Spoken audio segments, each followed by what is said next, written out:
Bonjour à tous et à toutes, j'espère que vous allez bien. Aujourd'hui on s'intéresse à un puissant empire, celui des Parthes, qui règne de 247 avant Jésus-Christ à 224 après Jésus-Christ, créant un vaste empire qui s'étendait de la Méditerranée à l'ouest jusqu'à l'Inde et à la Chine à l'est. À l'est de la mer Caspienne, ils émergent de la steppe d'Asie centrale, une tribu scythe nomade appelée Parni, plus tard appelés les Parthes, s'emparant de l'Empire séleucide tout en repoussant les Romains et établissant en tant que superpuissance en Orient. Vous voulez en savoir plus sur l'Empire parthe? Venez avec moi.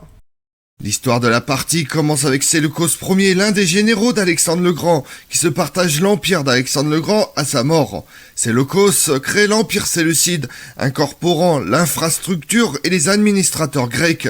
Séleucos adopte la forme de gouvernement de la Perse, avec des satrapies qui dépendaient d'un gouvernement central. Mais la Parthie, en tant que satrapie séleucide, allait bientôt devenir son propre empire. La satrapie parthe était située au sud-est de la mer Caspienne, apparentée au site d'Asie centrale. La tribu nomade Parni finit par prendre le contrôle de la Parthie, alors que les Séleucides étaient affaiblis par des guerres intérieures et le conflit avec les Lagides à l'ouest.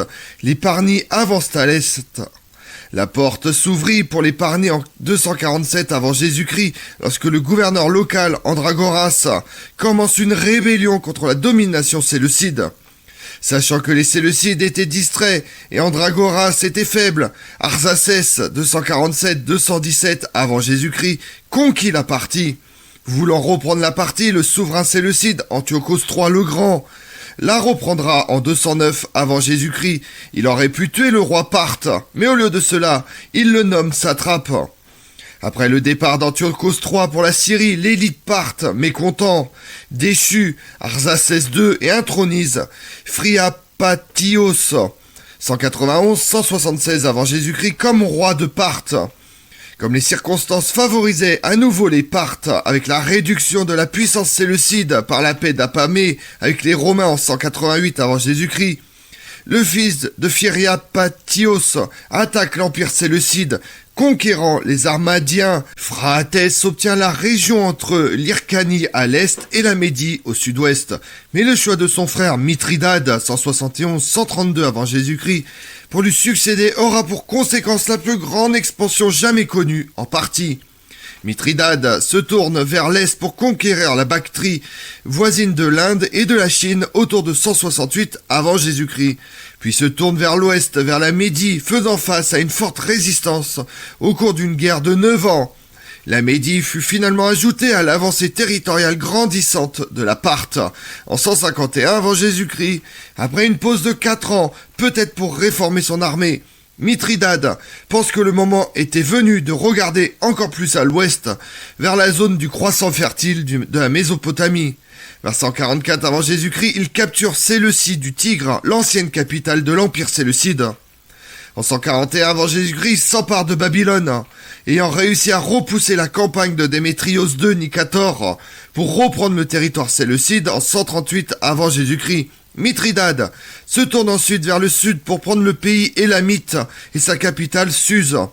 Souhaitant récupérer leur territoire, les Séleucides frappent de nouveau les Parthes.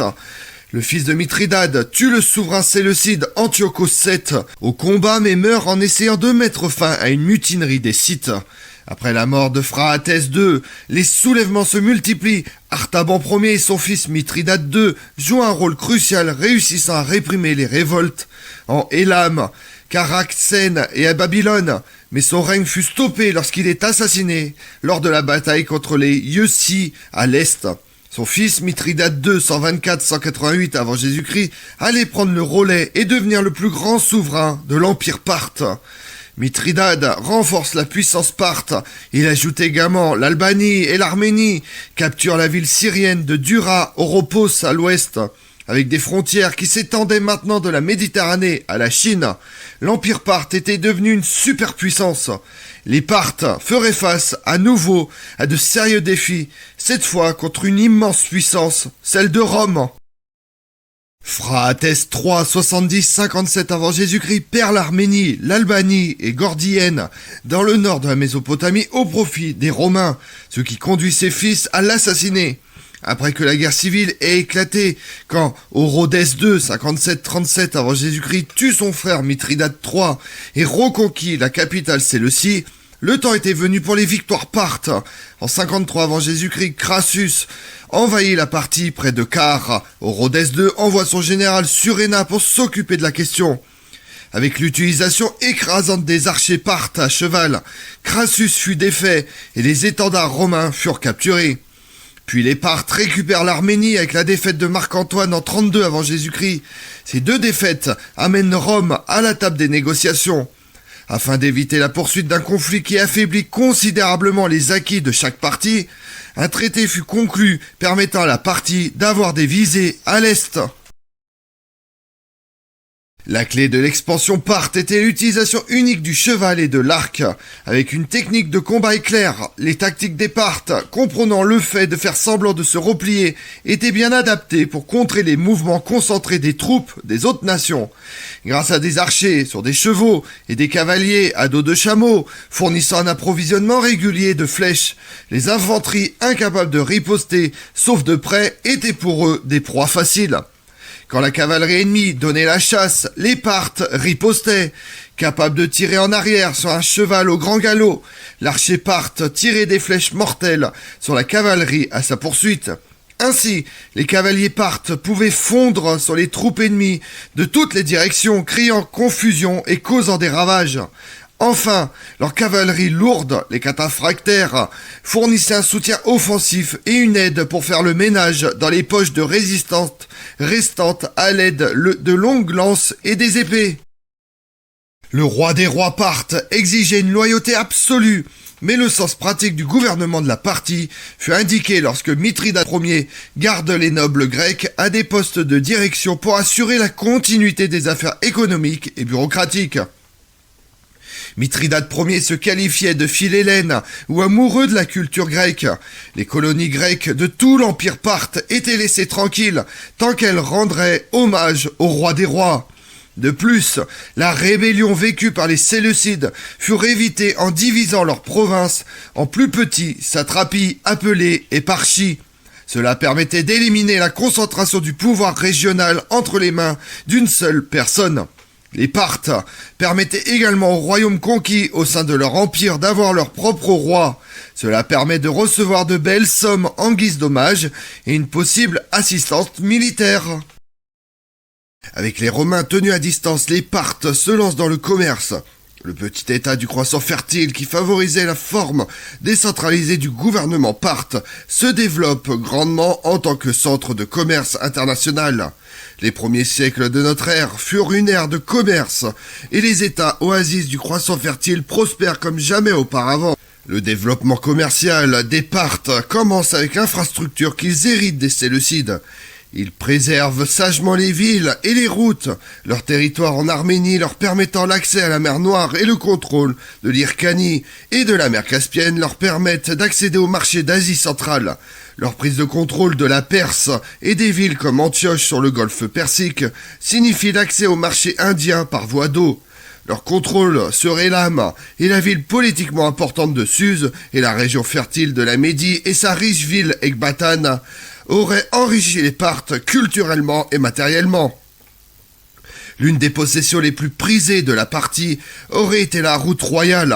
En passant de l'est à l'ouest de la Mésopotamie, cette route consolidait la position de la partie en tant que puissance commerciale internationale avec Bagdad et Séleucie comme porte d'entrée vers l'ouest, puis s'étirant vers l'est pour inclure la Bactrie voisine de l'Inde. L'accès au marché de l'est était maintenant direct et lucratif. Enfin, le commerce avec la Chine était une réelle possibilité. Avec la politique expansionniste de la dynastie Han de Chine, le contact avec l'Occident fut établi. Selon les chroniqueurs chinois, les envoyés chinois visitent la partie en 115 avant Jésus-Christ. L'échange d'articles symboliques entre le roi parthe et les représentants chinois crée peut-être un précédent pour des accords commerciaux plus larges à l'avenir. En raison de l'emplacement de leur empire et de leur origine en Asie centrale, les Parthes avaient pour source un large éventail d'influences en matière d'art et d'architecture. Les preuves archéologiques témoignent de la grandeur de la culture et de l'art de l'époque parthe. Le patrimoine culturel associé à cette époque a été découvert sur une vaste étendue, depuis les frontières de la Chine et de l'Asie centrale jusqu'à la Mésopotamie et à la Syrie de l'Ouest. Certains chercheurs ont supposé que les Parthes se seraient éloignés des influences hellénistiques à cause de sa rivalité avec Rome. Quoi qu'il en soit, contrairement aux Grecs séleucides, les Parthes développent leur propre style artistique et architectural unique. Empruntant à l'Est aussi bien qu'à l'Ouest, leur style était un amalgame facilement identifiable comme Parthes. Leur architecture et leur art utilisaient respectivement des motifs circulaires et frontaux intéressants. Architecturalement, les Parthes laissent en place des structures existantes qui, sous les Grecs séleucides, copiaient naturellement la disposition rectangulaire hellénistique, avec des éléments triangulaires et colonnades. Mais là où ils le pouvaient, les Parthes cherchaient à être différents. À l'entrée d'un temple grec ou romain, on passe par un portique de colonnes. En entrant dans le temple parthe à Hatra, on arrive sous d'élégantes voûtes. Le mélange des colonnes de style grec et de frontons triangulaires avec de multiples voûtes parthes à Hatra donne au temple un attrait tout particulier. À Assur, l'utilisation des voûtes parthes est encore une fois une évidence, mais l'utilisation de la circularité comme élément architectural pendant la période parthe est également prononcée d'une autre manière. Comparant la planification rectangulaire séleucide et persane à certains sites parthes, à Nissa, leur capitale d'origine, les Parthes choisissent de nouveau la circularité comme élément architectural de premier plan. Là, les architectes parthes construisent un dôme qui dominait la vue sur les toits de la ville. Contrairement aux coupoles romaines qui se trouvaient au-dessus des structures de support, les murs du dôme de Nisa descendaient jusqu'au sol. Un édifice carré environnant contenant la poussée extérieure des murs du dôme. Un style que les Byzantins adoptent plus tard. Les modèles parthes regardent droit devant, faisant un lien personnel entre eux-mêmes et le spectateur. Après leur victoire sur Crassus et Marc-Antoine et l'accord de paix avec les Romains en 20 avant Jésus-Christ, les Parthes, tel un effet domino, les invasions extérieures et les dissensions internes feraient de vrais ravages. Bien qu'Artaban II, 1038, ait réussi à faire face à la rébellion de la province et remporte la lutte pour le contrôle contre son frère Vonoèse II, des pressions extérieures aux frontières orientales et occidentales de la partie se profilent à l'horizon. À l'ouest, en 115, l'empereur romain Trajan envahit la partie en conquérant la Mésopotamie et pillant les capitales Séleucie et Ctésiphone. Puis à l'est, profitant de la guerre, le seigneur de la guerre, Kushan Kanichka, établira son empire en Bactrie, qui était autrefois la province la plus orientale de l'empire parthe. À l'ouest, bien que les forces envoyées par Trajan se fussent retirées, Rome reviendrait en partie vers 165 sous le règne de Vologèse IV, 147-191. L'empereur Lucius Verus gagnerait plusieurs batailles et saccagerait Séleucie et Ctésiphone une fois de plus.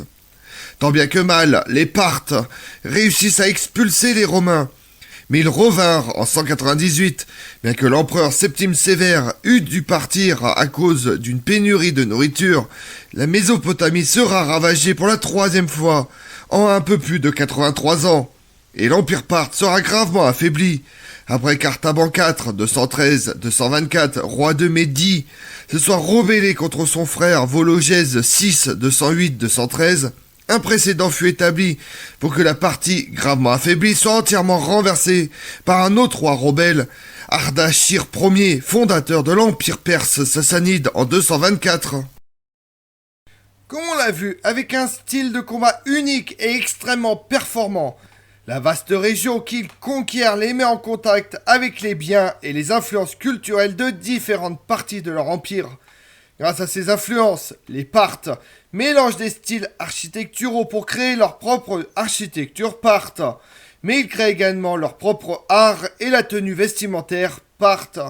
Je Je vous remercie d'avoir suivi cette vidéo en ma compagnie. Si vous voulez connaître mes autres vidéos, retrouvez-moi chaque matin à partir de 6h45 sur ma chaîne YouTube Tout sur l'Histoire avec Damien, mais également sur les réseaux sociaux, Twitter et Instagram, Histoire Damien.